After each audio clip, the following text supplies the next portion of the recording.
Saya Joseph Tigor Pasaribu. Pada kesempatan ini, saya akan menjelaskan salah satu fungsi manajemen, yaitu planning atau perencanaan. Jadi, setiap organisasi atau perusahaan pastinya ingin mencapai suatu tujuan tertentu.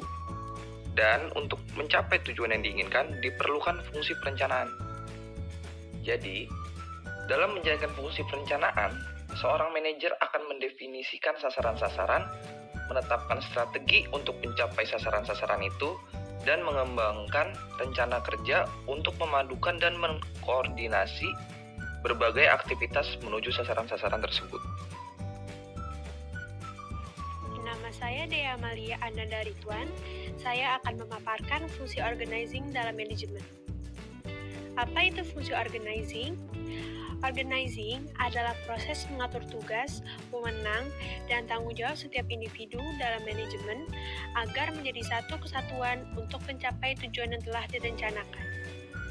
Fungsi pengorganisasian bukan hanya mengatur orang, namun semua sumber daya yang dimiliki, termasuk uang, mesin, dan juga waktu.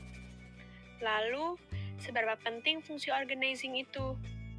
Fungsi organizing dapat menjadikan semua sumber daya akan memberikan hasil yang maksimal. Semua diatur sedemikian rupa.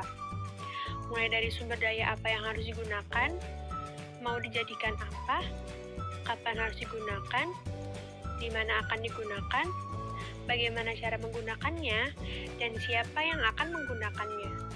Semua menjadi jelas ketika fungsi organizing diterapkan pada manajemen. Saya Siti Aminah akan menjelaskan fungsi controlling manajemen. Agar seluruh aktivitas manajemen berjalan dengan baik, maka fungsi-fungsi manajemen tersebut kurang membutuhkan pengawasan. Namun, pada kenyataannya, fungsi-fungsi tersebut tidak berjalan dengan sempurna, sehingga dibutuhkan fungsi controlling. Dengan berjalannya fungsi controlling, maka diharapkan ketiga fungsi manajemen yang lain dapat berjalan dengan baik pula. Fungsi controlling atau pengendalian mengawasi aktivitas demi memastikan segala sesuatunya terselesaikan sesuai rencana, seperti mengadakan koreksi sehingga apa yang dilakukan bawahan dapat diarahkan ke jalan yang benar. Lalu, memastikan seluruh rangkaian kegiatan yang telah direncanakan dan dilaksanakan bisa berjalan sesuai target. Saya Permata Hairani ingin menjelaskan fungsi leading dalam manajemen. Leading atau kepemimpinan merupakan kemampuan mempengaruhi orang lain, sehingga orang tersebut dengan penuh semangat berusaha untuk mencapai tujuan.